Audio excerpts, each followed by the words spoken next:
virus ni ninguna movida rara de esta. Es que, como soy alérgico, en esta época de primavera el polen está a flor de piel, nunca mejor dicho, ¿no?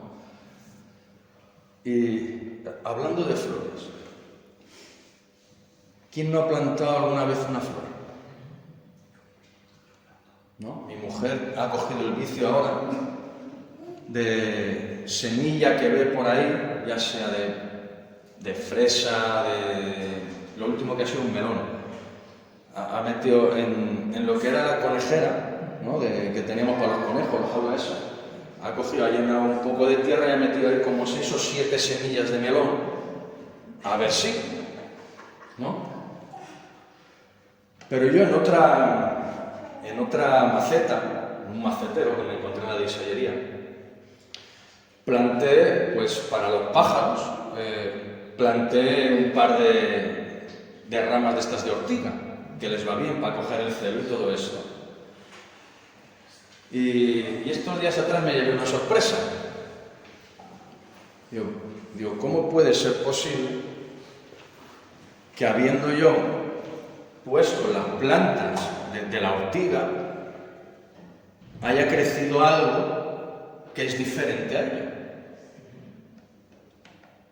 Digo, a mí no me dan las cuentas. O sea, aquí ha pasado algo. O sea, buscando yo que diera un resultado, ha dado otro distinto. Pues así, de la misma manera, pasaba con el pueblo de Israel. Dios los escogió con un propósito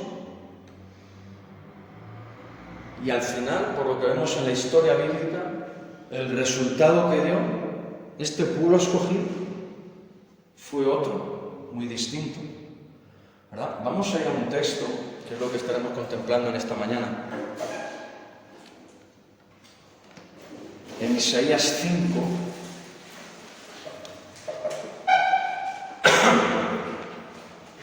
Isaías 5, del verso 1 al verso 7. Si hubiera que ponerle un título, ¿no?, a este mensaje, ¿no? Aquí en la Biblia te lo menciona, ¿no?, el título como la parábola de la viña, ¿verdad? Si hubiera que ponerle un mensaje, o sea, un título a este mensaje, yo le puse la viña infructuosa, ¿verdad? Una viña que no da fruto. Y vamos a leer el texto y después vamos a orar para que sea Dios el que hable por medio de este vaso de barro, ¿vale? Pero previamente vamos a leer el texto. Dice así la palabra del Señor en Isaías 5, del verso 1 al verso 7, dice: ahora cantaré por mi amado, el cantar de mi amado a su viña. Dice: tenía mi amado una viña en una ladera fértil. La había cercado y despedregado y plantado de vides escogidas. Había edificado en medio de ella una torre y hecho también en ella un lagar. Y esperaba que diese uvas, y dio uvas silvestres. Ahora, pues, vecinos de Jerusalén y varones de Judá, juzgad ahora entre mí y mi viña. ¿Qué más se podía hacer a mi viña que yo no haya hecho en ella? ¿Cómo, esperando yo que diese uvas, ha dado uvas silvestres? Os mostraré, pues, ahora lo que haré yo a mi viña. Le quitaré su vallado y será consumida. Aportillaré su cerca y será hollada. Haré que quede desierta, no será podada ni cavada, y crecerán el cardo y los espinos, y aun a las nubes mandaré que no derramen lluvia sobre ella. Ciertamente, la viña de Jehová de los ejércitos es la casa de Israel, y los hombres de Judá planta deliciosa suya. Esperaba juicio y he aquí vileza, justicia y he aquí clamor. Vamos a orar. Señor y Padre eterno, Señor, venimos delante de tu palabra, Señor, con temor, con reverencia, Señor. Señor, dispuesto, Señor, a que tú puedas hablarnos, Señor, a nuestras vidas, Señor. A que puedas seguir transformando nuestros corazones según tu voluntad. Señor, te ruego, Dios mío, que puedas usar mis labios, Señor, que puedas usarme, Señor, para poder transmitir, Señor, tu palabra a tu pueblo, Señor. Señor, cierra mi boca si vaya a salir algo que no vaya acorde a tu palabra, Señor. Señor, te ruego que de la misma manera que has interpelado a mi vida y estás edificando mi vida, puedas ser igual, Señor, con mis hermanos y con mis hermanas. Señor, ayúdanos a poder tener los oídos atentos a tu palabra, Señor, y sobre todo, Señor, danos la gracia suficiente para poder ponerla por obra. Señor, como siempre digo, los que salimos aquí solo podemos llevar la palabra a los oídos de las personas, Señor, pero tú eres el único que puede hacer que dé fruto en el corazón. Señor, te ruego, si es tu voluntad, Dios mío, que el mensaje que vayamos a escuchar esta mañana de tu parte, Señor, produzca fruto, Señor, y fruto que sobreabunde, Señor, para tu gloria. En el nombre de Cristo Jesús. Amén. Amén. Y amén. Si hemos estado un poco atentos al texto, podemos ver de que el texto hace referencia al pueblo de Judá, ¿verdad? Hace referencia al pueblo de Judá, que está descrito en una viña que es infructuosa y que está lista para ser destruida, ¿verdad? Para ponernos un poco en contexto, el profeta Isaías se hallaba dentro de una situación en la que el pueblo de Israel gozaba de prosperidad, pero también estaba en no poca agitación metido debido a la condición de su corazón delante de Dios, ¿verdad? Debido a que se había alejado de Dios y se había corrompido de tal manera el pueblo de Dios que el profeta predijo la cautividad en Babilonia, ¿verdad? Y tanto para Israel como para Judá es lo que estaba profetizado. La cautividad en Babilonia a causa de haberse alejado de aquel Dios que los sacó de Egipto, ¿verdad? Y por la dureza de sus corazones, el profeta va y profetiza que iban a ser cautivos en Babilonia, ¿verdad? Ahora, el pecado y la desobediencia era evidente en sus corazones. Por ejemplo, si vamos a Isaías, también aquí en el capítulo 1, y del versículo 2 al 6, podemos ver la condición en la que estaba el pueblo de Israel. Capítulo 1, versos 2 al 6, dice así la palabra del Señor. Dice: oíd cielos y escucha tú tierra, porque habla Jehová. Crié hijos y los engrandecí, y ellos se rebelaron contra mí. El buey conoce a su dueño y el asno del pesebre a su señor. Israel no entiende. Mi pueblo no tiene conocimiento.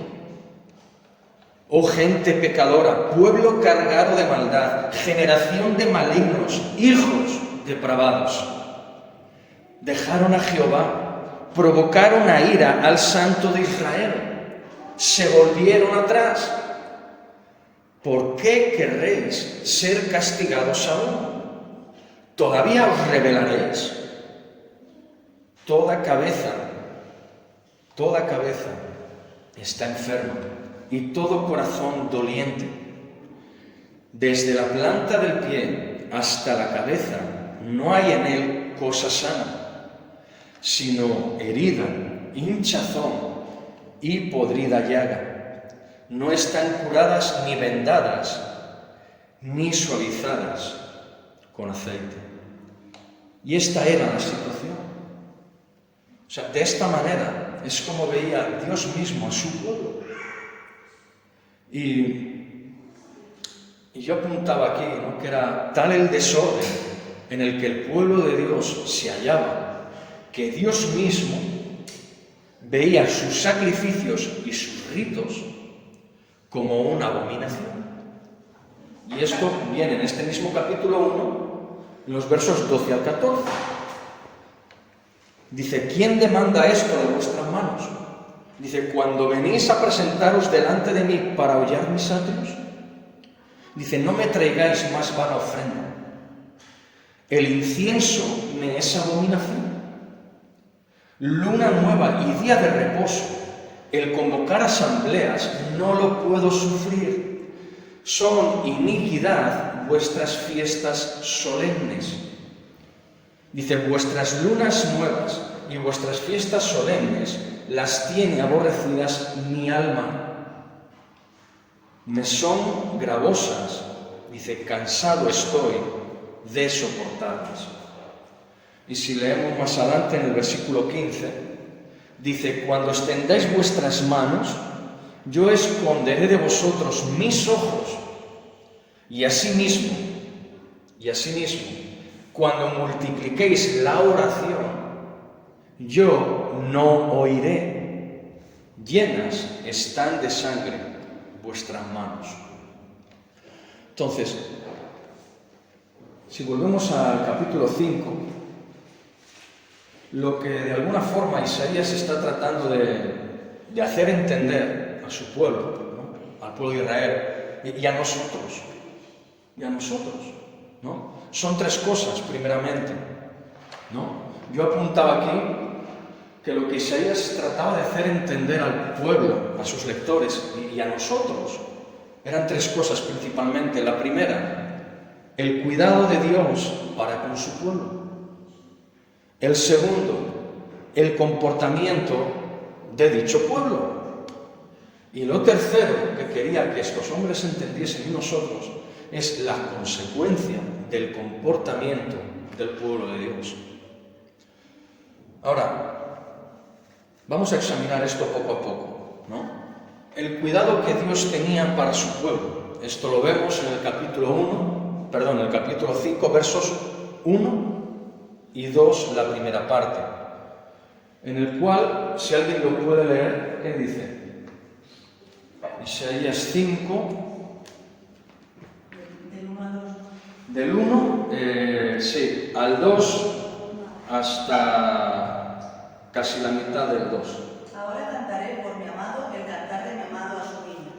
Tenía mi amado una viña en una ladera fértil. La había cercado y despedregado y plantado de vides escogidas. Había edificado en medio de ella una torre y hecho también en ella un lagar. Y esperaba que diese uvas y dio uvas silvestres. O sea, tú te paras a analizar un poco estos dos versículos y tú puedes ver el cuidado que Dios tiene para con su pueblo. O sea, Él lo mima. O sea, date cuenta que la ilustración que pone aquí el profeta es que su pueblo escogido lo pone en una ladera fértil, ¿vale? Y la plantó con vides, ¿qué? De cualquier manera. ¿Con vides qué? Escogidas. Y es que, mira, a la hora de escoger, nosotros somos capaces de escoger el mejor coche. Somos capaces de escoger la mejor casa, si es posible que no haya que hacer reformas. Somos capaces de escoger el mejor pueblo, la mejor ciudad para vivir. Somos capaces de escoger lo que a nuestros ojos puede parecer la mejor novia o el mejor novio. Somos capaces de escoger lo mejor. ¿Tú sabes qué es lo que el Señor escoge? Lo peor, de lo peor, de lo peor. Mira, el Señor nos escogió a ti y a mí cuando valíamos menos que esta mandarina podrida. Estando en esta misma condición que el pueblo de Israel, fue cuando Dios nos escogió a nosotros. Ahora, se habla de que había una torre allí, edificó una torre, ¿verdad? La torre era el templo donde Dios dio señales de su presencia. Instaló allí mismo su altar, al cual debían de llevar los sacrificios. Y yo pensando en esto, en el altar, donde debían de llevar sus sacrificios, me hacía pensar solamente una cosa: en los medios de gracia que Dios ha puesto a nuestro alcance en la persona de Cristo. O sea, si te paras a meditar y analizar un poco, ese altar no es otra cosa que la cruz de Cristo. Es la cruz de Cristo. Y por su sangre fuimos limpiados. Por su sangre nos redimió. Por su sangre nos ha comprado, le pertenecemos. ¿Esto qué quiere dar a entender? De que nuestras vidas ya no son nuestras. Ya no podemos vivir de cualquier manera, ya no podemos vivir como se nos antoje. O como dicen en Latinoamérica, como se nos dé la gana. ¿Verdad? Es así. Debemos de vivir sujetos al señorío de Cristo. Debemos vivir sujetos a los preceptos y a los estatutos de Dios. Ahora, Dios esperaba de su pueblo, ponía aquí, Dios esperaba fruto de aquellos que disfrutaban de estos privilegios que el Señor dio. Ahora, te pones a pensar, ¿qué privilegios el Señor dio a su pueblo? En primera instancia fue un pueblo que de entre todas las naciones fue escogido por Dios. Podía haber escogido a Rusia, podía haber escogido a Mongolia, podía haber escogido a Marruecos, pero escogió a un pueblo determinado, el pueblo de Israel, su pueblo. La Biblia enseña que su pueblo es la niña de sus ojos.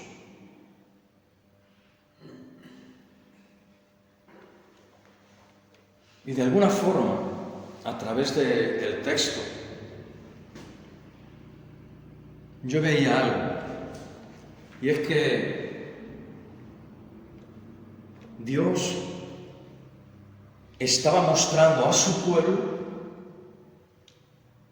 que a pesar de ellos, que a pesar de su actitud, que a pesar de su corazón, ellos seguían siendo su pueblo.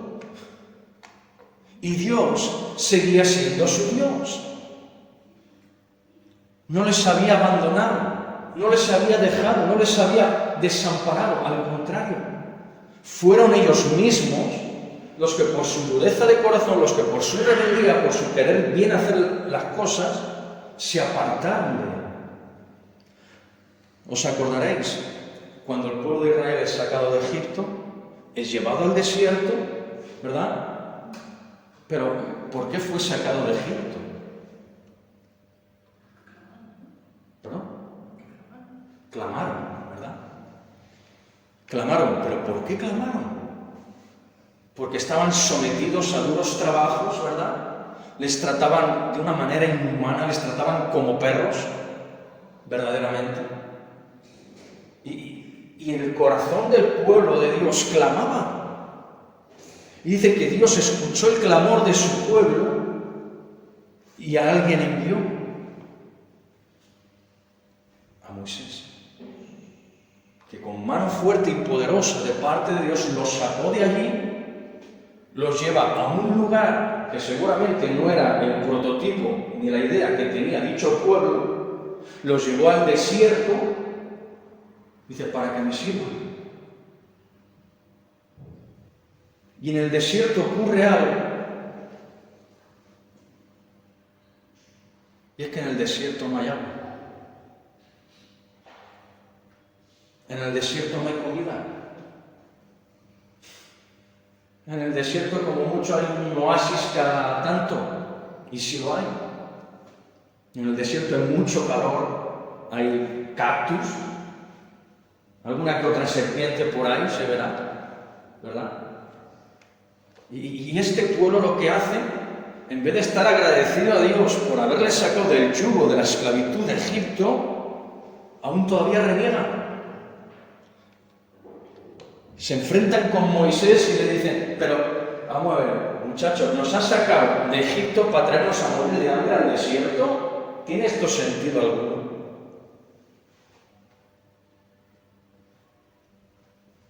Y se enfadan con Moisés.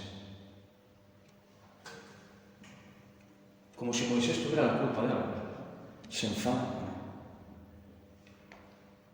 Luego Moisés sube al monte, ¿verdad? Recibe los 10 mandamientos. Y el Señor, que desde las alturas ve todo, le dice a Moisés, mira, baja porque mi pueblo la está liando. Versión David. Mi pueblo la está liando. Había estado este hombre, Moisés, 40 días y 40 noches allá en el monte en la presencia de Dios. Y el pueblo, que estaba como cabeza, estaba Aarón por allí, se había corrompido. Habían hecho, de alguna forma, de todos sus zarcillos, de sus cadenas, de sus pendientes, habían hecho un becerro de oro. Mira, este será nuestro Dios que nos sacó de Egipto. No sé si estás viendo la escena. Dios los sacó con un propósito. No solamente liberarles del yugo de la esclavitud, sino para que les sirvieran y le adoraran allí donde estuvieran. Pero la historia nos hace ver de que no fue así. Dios, aun a pesar de esto, seguía extendiendo su gracia y su misericordia a un pueblo que era infiel y desobediente a su palabra. Ahora, yo ponía aquí, vamos a hacer un poco de recorrido y de memoria al mismo tiempo, y vamos a ver de qué manera Dios estuvo cuidando y protegiendo y mimando a este pueblo que era rebelde. No vamos a ir a los textos porque si no se haría esto eterno, pero podemos ver que les sacó de la esclavitud de Egipto y del yugo del faraón. Esto está en Éxodo 12 del 37 al 50. Les protegió en su travesía por el desierto y los guió. Éxodo 13 del 17 al 22. Les hizo pasar en medio del Mar Rojo como en tierra seca. En Éxodo 14 lo podemos ver. Luego les dio maná en el desierto, en Éxodo 16 lo vemos. Les dio agua en el desierto, en Éxodo 17 se puede ver. Les condujo a la tierra prometida y la poseyeron. Deuteronomio 8. Y aun a pesar de esto, su pueblo, su propio pueblo, aun así, la viña del Señor, en vez de dar un fruto agradable a él, produjo uvas silvestres. Dio un mal fruto. Ahora, reflexiona por un momento. Reflexiona por un momento en aquellas cosas que Dios ha hecho por ti. Reflexiona por un momento y piensa en las situaciones difíciles que tú hayas podido vivir, por las cuales has clamado al Señor. Él te ha librado y mira después de ello tu manera de actuar delante de Dios. Después de que el mismo Dios, el Rey del universo, el Rey de toda gloria, el Príncipe de majestad, se dignara a escucharte. ¿Por qué Dios te tenía que escuchar? Él es Dios. Si hubiera que escuchar a alguien, sería nosotros a él, no Dios a nosotros.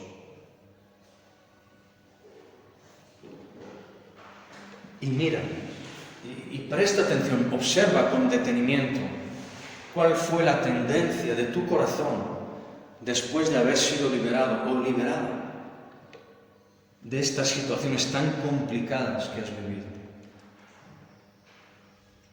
Hiciste como el pueblo de Israel, que por lo que estaba viviendo en el desierto, en su corazón se volvió a Egipto. ¿Alguna vez has deseado, después de haber recibido por la fe a Cristo en tu corazón como Rey y Salvador de tu vida, alguna vez se te ha pasado por la cabeza el pensar qué a gusto estaba, qué a gusto vivía, con qué tranquilidad vivía en otro tiempo cuando no tenía que vivir sujeto a esto, a esto, a esto, a esto, a esto? Porque si es verdad, si somos honestos, yo sí tengo que ser honesto, y antes de que Dios tocara mi vida, yo vivía mi vida como a mí me daba la gana. Hacía y deshacía sin dar cuenta a nadie. Vivía una vida que yo pensaba que era una vida de libertad, como el pueblo de Israel. Vivían como creían que era lo correcto, pero sin darme cuenta de que este mismo comportamiento me estaba haciendo esclavo. Esclavo de mi propio corazón, de mis propios pensamientos, de mis propios deseos. Y una vez llego al Señor, el Señor me dice: mira, David, esto ya no. No, esto tampoco. No, ¿sabes qué? Por ahí tampoco.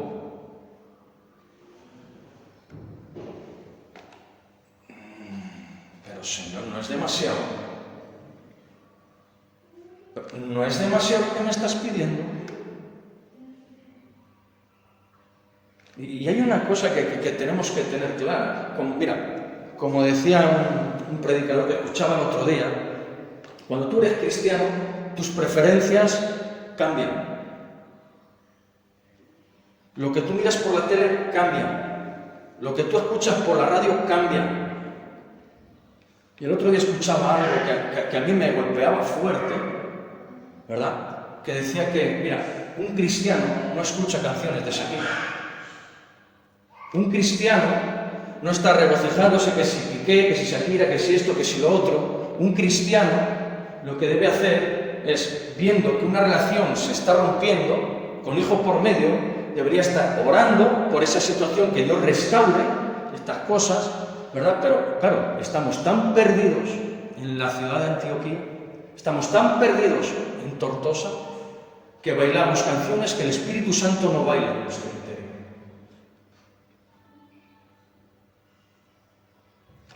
Si eres cristiano, si eres un verdadero cristiano, vas a mirar otras películas. ¿Qué películas? Cada vez verás menos. Si eres un cristiano verdadero, cada vez verás menos series. ¿Pero qué series? Cada vez verás menos. Si eres cristiano verdadero, cuando vayas al cine y hayas pagado 5,50 € por entrar a ver la película, va a haber algo en tu propio interior que te va a decir: ostras, ¿por qué? ¿Qué es lo que pasa? ¿Que está todo el mundo desnudo ahora? O sea, ¿por qué me tengo que ir del cine después de haber pagado 5,50 € por Cristo?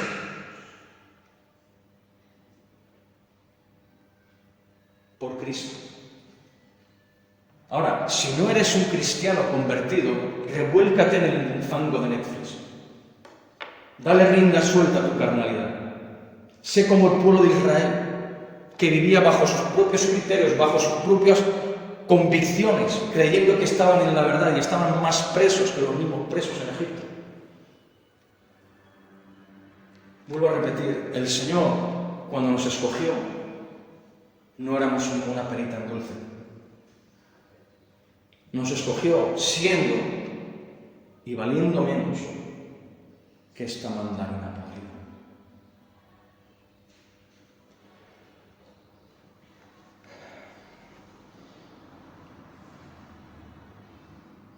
Yo he apuntado aquí, en Hechos 7, del capítulo, Hechos 7, capítulo 7, obvio, del verso 33 34. Del verso 34 al 44, dice así la palabra del Señor. Dice: ciertamente he visto la aflicción de mi pueblo que está en Egipto, y he oído su gemido, y he descendido para librarlos. Ahora pues, ven, te enviaré a Egipto.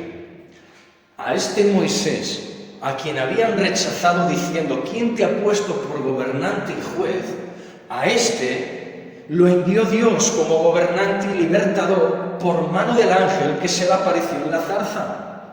Este los sacó habiendo hecho prodigios y señales en la tierra de Egipto y en el mar Rojo y en el desierto por 40 años. Este Moisés es el que dijo a los hijos de Israel: profeta os levantará el Señor vuestro Dios de entre vuestros hermanos, como a mí, a él oiréis. Este es aquel Moisés que estuvo en la congregación en el desierto con el ángel que le hablaba en el monte Sinaí y con nuestros padres, y que recibió palabras de vida que darnos.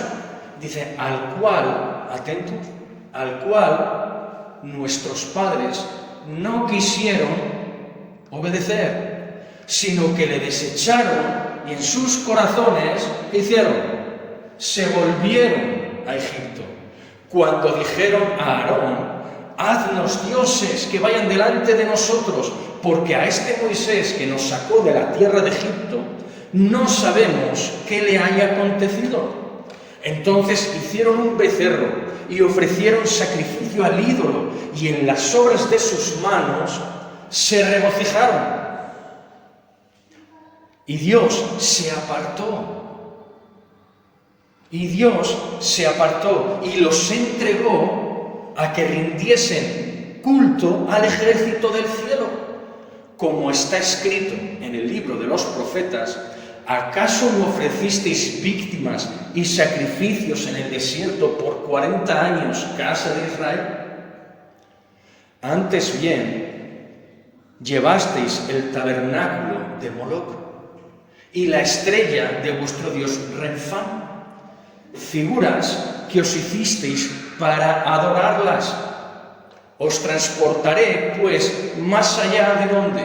De Babilonia.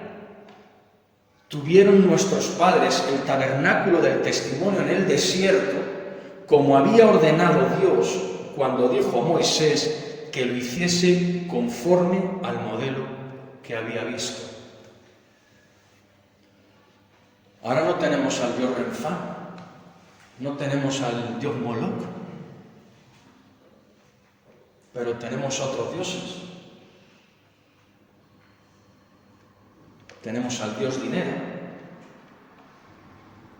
tenemos al dios fama, tenemos al dios moda, tenemos al dios vanidad. Luego hay otros dioses por ahí que no se dejan ver tanto, pero que son ídolos en nuestras propias vidas, ¿verdad? La autosuficiencia, el creernos mejor que otros porque no hacen las cosas que nosotros hacemos.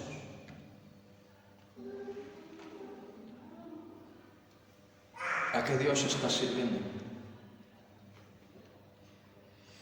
Dios te sacó de la esclavitud de Egipto. Dios te sacó de la esclavitud del pecado, del yugo del pecado, de las garras de Satanás. ¿De qué manera le estás sirviendo? ¿En qué terreno le estás adorando? ¿De qué manera tu corazón está volcado hacia Dios?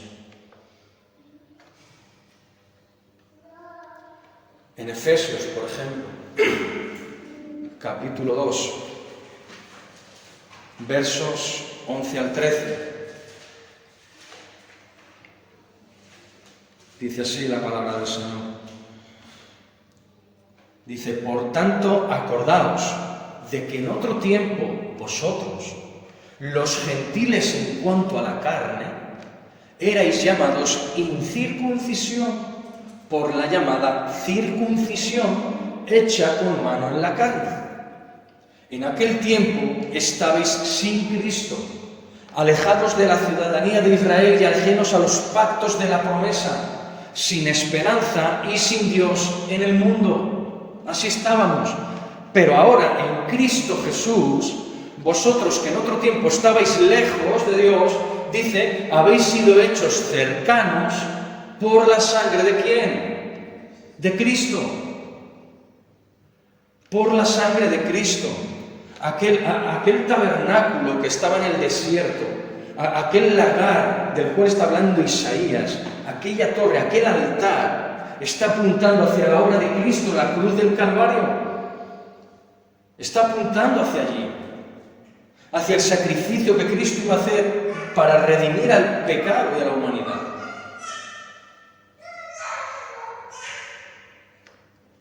Y a mí ahí, mientras preparaba esto, había algo que me compungía el corazón.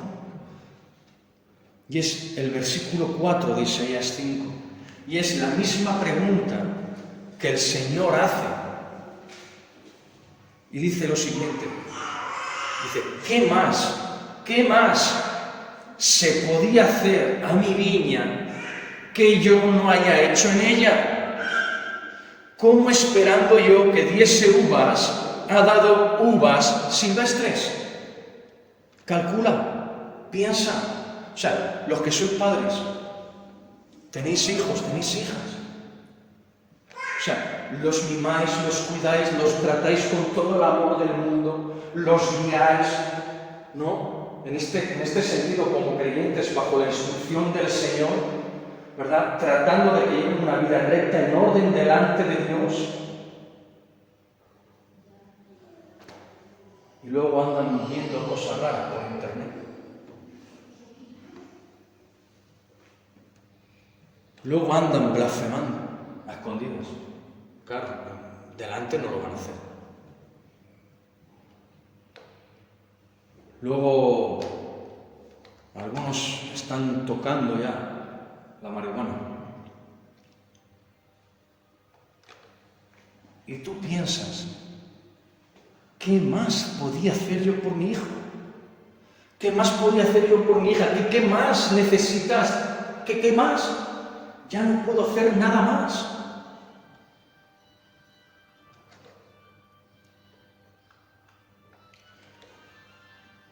Un pueblo que en vez de dar uvas, dio uvas silvestres. Y yo en mi mente he estado batallando con esto. Digo, pero no será lo mismo, uvas silvestres son uvas igual. Aparentemente sí, son uvas, es fruto. Pero las uvas silvestres no es el fruto propio de la viña que ha sido cuidada, que ha sido tratada, que ha sido mimada. O sea, de la misma manera que yo planté una planta de ortiga en la maceta, esperando que floreciera la ortiga, creció algo que no era propio de la ortiga.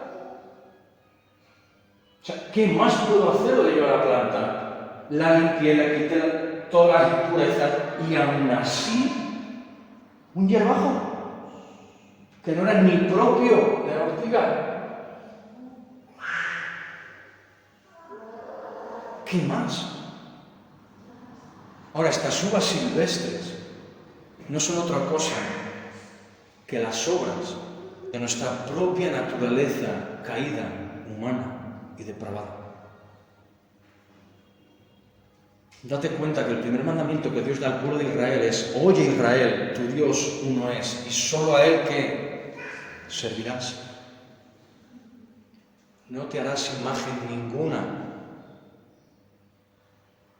La primera en la frente. Moisés desaparece, el líder desaparece, y quien supuestamente tenía que estar al cargo de la congregación, en vez de decir, mira, esperaos un momento, tened paciencia, que ya mismo baja, que no os preocupéis, que va a traer algo para nuestro refrigerio aquí en el desierto, seguramente, y esperad, se deja llevar por la presión. No, mira, Aarón, ¿sabes qué? Como vemos que este hombre tarda, vamos a hacer una cosa. Mira, tenemos aquí colgantes, tenemos pulseras, anillos, zarcillos.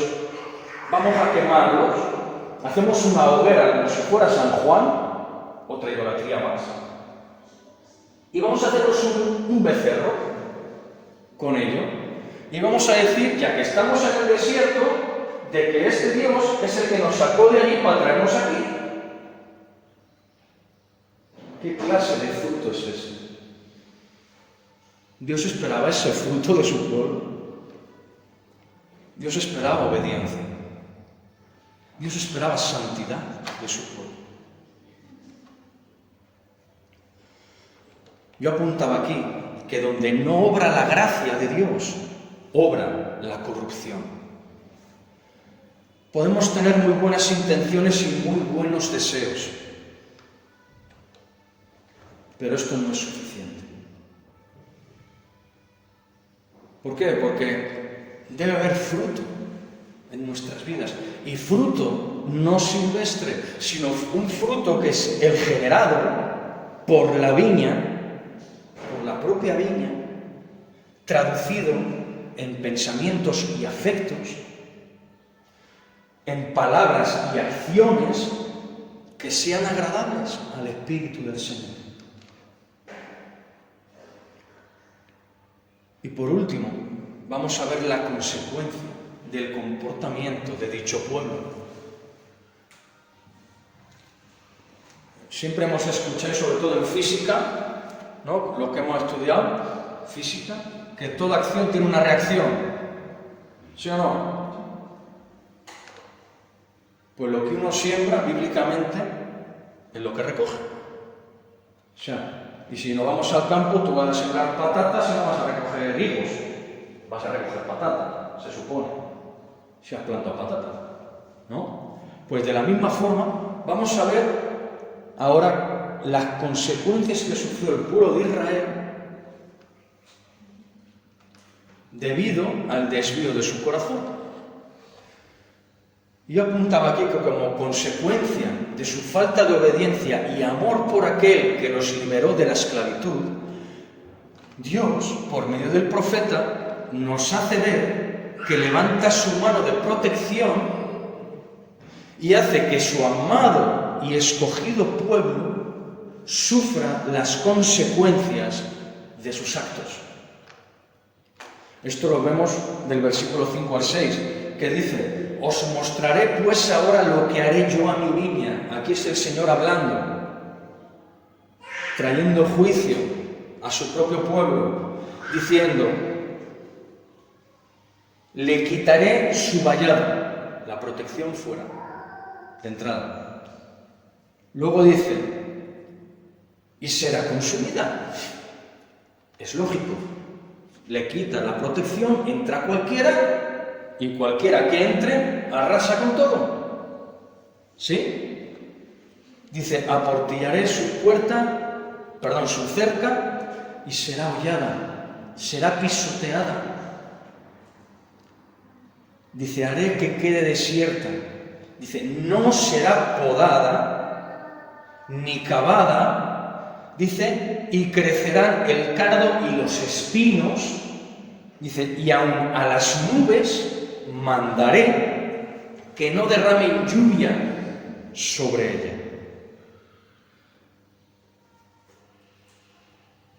Dios no solo es un Dios de gracia y de misericordia. Dios también es un Dios justo y obra injusticia para con su pueblo.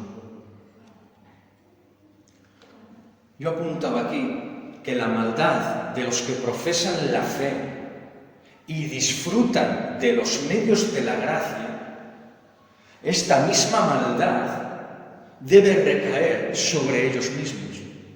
Traducido en otras palabras, lo que uno siembra es lo que recoge. Hay un refrán, yo no soy mucho de refranes, ¿no?, pero mi abuela siempre decía que el que siembra vientos recoge tempestades. Esto es así, ¿verdad? Y ponía aquí que ya no serán un pueblo peculiar. Cuando se desenfrenan o se descontrolan los errores y los vicios, el viñedo ya no es podado, ya no es cuidado, ya no es tratado, porque pronto empiezan a crecer las espinas. Y esto se muestra a menudo en el alejamiento del Espíritu de Dios. ¿De quién? De quienes por un largo tiempo han estado peleando y luchando en contra de Él. Tú puedes caer en el pecado, puedes pecar, eres humano. Ahora, fuiste redimido por la sangre de Cristo, fuiste redimida por la sangre de Cristo, fuiste salvada. Ahora, el hecho, como decía Pablo, dado que la gracia abunda, ¿pecaremos? De ninguna manera. Otra versión dice, ¡qué tontería! Ahora, se puede dar el caso en que tú cometas un pecado. El Espíritu Santo te redarguye, te convence de pecado, te hace sentirte mal. Y al momento dices, bueno, es verdad, no lo he hecho tan bien, de alguna forma, pero por remordimiento, no por convicción, por remordimiento, vas y tratas de arreglar las cuentas con Dios, Señor, perdóname. Pero al cabo de 2 o 3 días vuelves a hacer lo mismo. Ya lo que parecía que en ese momento anterior había producido en ti un peso, una carga, ya no te culpa tanto. Ya empieza a ser algo habitual, ¿no? Ya no sientes este remordimiento, no sientes este pesar por el pecado. Y de alguna manera te vas dando cuenta de que lo que antes era algo que ni era pensable que pudieras llegar a hacer, por el pasar del tiempo se está volviendo una constante. Ya tu conciencia no te acusa, ya parece ser como que el Espíritu Santo no te dice nada. Y esto es por una cosa. Es porque de alguna forma, si se puede decir así, estamos resistiendo a la obra del Espíritu Santo en nuestras vidas. La palabra de Dios habla de ciertas personas que tienen la mente cauterizada, esto quiere decir quemada, que ya ni sienten el peso del pecado en sus vidas, reinciden tanto en el pecado, en las mismas cosas, que ya no es que no sientan a Dios, es que casi ni se sienten a ellos mismos, ya les da igual, se abandonan. Se abandonan. Ahora hay un texto para ir acabando. En 1 Corintios 10, del 1 al 11,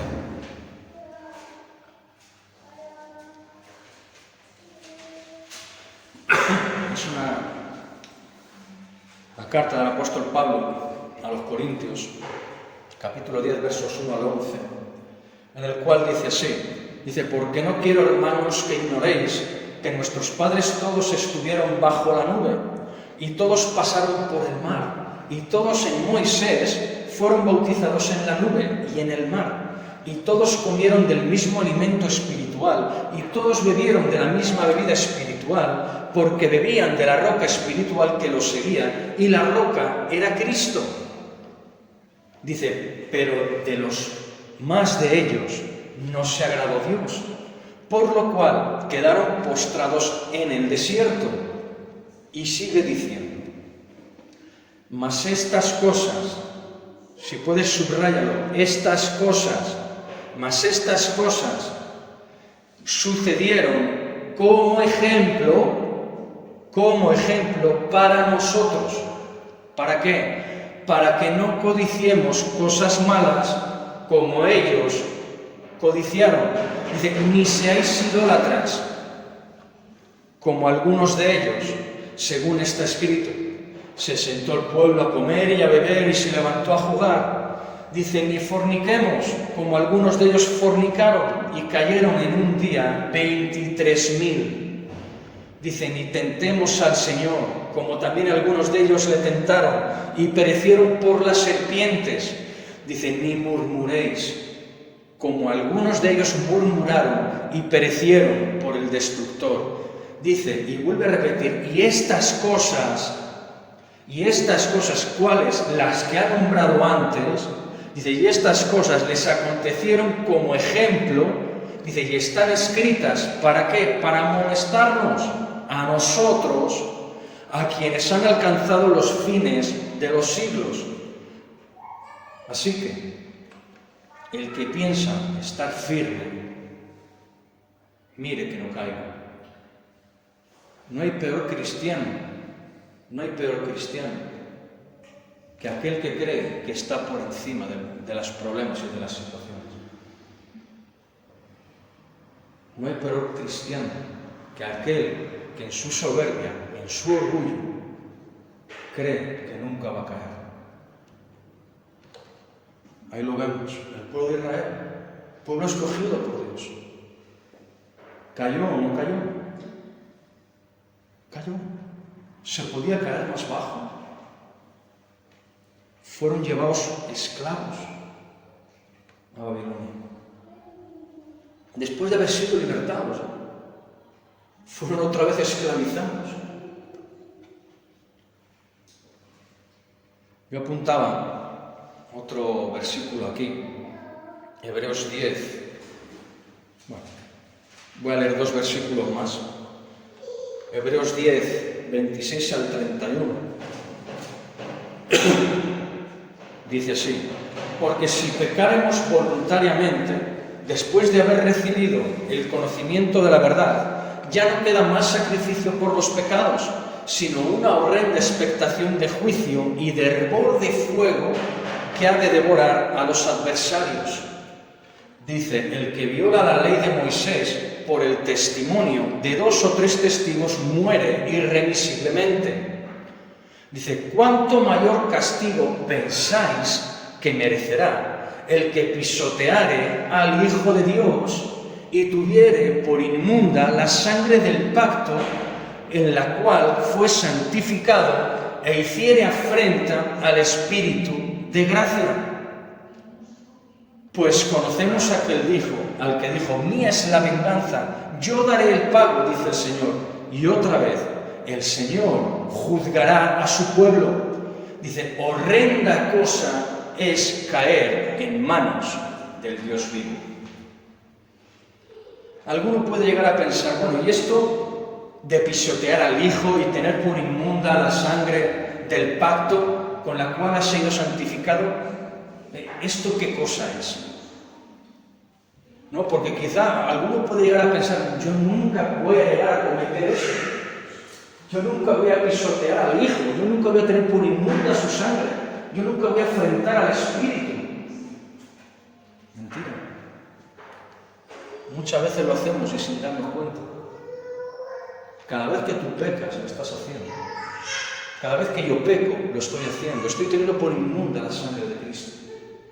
Aquella sangre que derramó por perdonar mi maldad, por perdonar mis pecados. Cada vez que cedo a la tentación, cada vez que le digo que sí al pecado, estoy teniendo en poco la sangre de Cristo. Estoy pisoteando al Hijo de Dios. Estoy afrontando y peleando con el Espíritu que me llevó al convencimiento de pecado. Es lo que está diciendo. Por eso dice que el Señor juzgará a su pueblo. ¿Quién es su pueblo? Sino aquellos que Él ha escogido. Dice, horrenda cosa es entonces caer en manos del Dios vivo. Mira, mi ánimo en esta mañana no es que salgas de aquí cantando. Canta si quieres. Mi ánimo en esta mañana es que de alguna manera podamos irnos de aquí entendiendo cuál es la situación de nuestro corazón delante de Dios hoy. Porque podemos estar viviendo pensando que estamos caminando correctamente en el camino de la santidad y estar viviendo como el pueblo de Israel en nuestros vanos pensamientos creyendo que estamos haciendo lo correcto. Si tienes que llorar, llora. Las lágrimas aclaran la vista. ¿No te han dicho eso? Las lágrimas aclaran la visión. Mira, yo cuando preparaba esto, yo lloraba como un niño chico. Yo lloraba como un niño chico. Me preguntaban, Andrés, ¿qué? ¿Cómo llevas la predicación y tal? Digo, mira, me está dando guantazos por todos lados. Dice, bueno, pues ya te has llevado la mejor parte. Dice, ahora va, preséntalo. Digo, y de verdad, os lo digo de corazón, si en vosotros hiciera la cuarta parte de lo que está haciendo en mi vida, gloria a Dios. Gloria a Dios. Porque Dios no nos escogió para vivir de cualquier manera. Dios no nos escogió para vivir a la nuestra o como se nos dé la gana, ¿verdad? Vamos a leer un último versículo. Hebreos 12, 25 al 29. Y esto es una advertencia. Dice, mirad que no desechéis al que habla, porque si no escaparon aquellos que desecharon al que los amonestaba en la tierra, dice, mucho menos nosotros, si desecháremos al que amonesta desde los cielos. La voz del cual conmovió entonces la tierra, pero ahora ha prometido diciendo, aún una vez la conmoveré, no solamente la tierra, sino también el cielo. Y esta frase, una vez, indica la remoción de todas las cosas movibles como cosas hechas para que queden inconmovibles.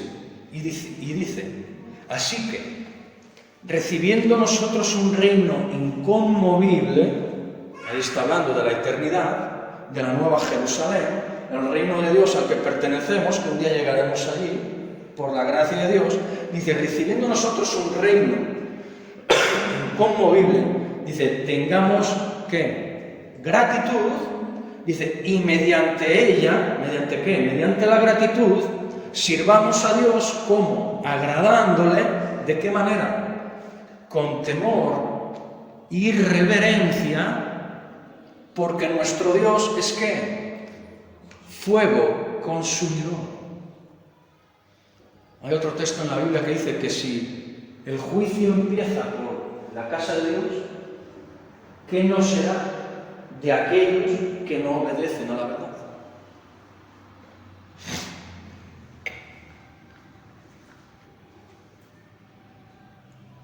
Podríamos concluir diciendo lo siguiente, que lo que el pueblo de Dios no hizo, que era permanecer unido a su Dios,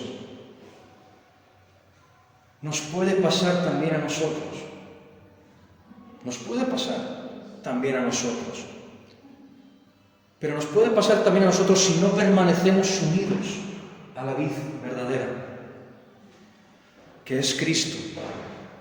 Mirad, hermanos, lo esencial para nuestro caminar cristiano en esta tierra es vivir permaneciendo unidos a Cristo, porque como dice la Escritura, separados de mí, nada podéis hacer.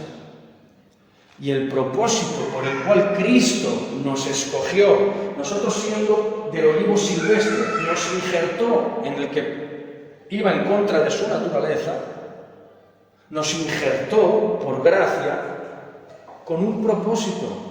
El verso 16 del capítulo 15 de Juan dice, no me escogisteis ni me elegisteis vosotros a mí, sino que yo os elegí a vosotros para que vayáis y llevéis ¿qué? Fruto. Y vuestro fruto permanezca. Ahora,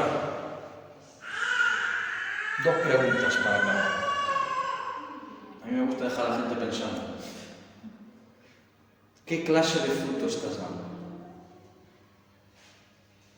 ¿Estás dando uvas silvestres? ¿Estás dando ese fruto que no son otra cosa que las obras de tu naturaleza caída y depravada? ¿O estás dando las uvas naturales propias de la vid, de la cual por pura gracia has sido hecho partícipe, que tiene que ver con los frutos del Espíritu? Vamos a ver.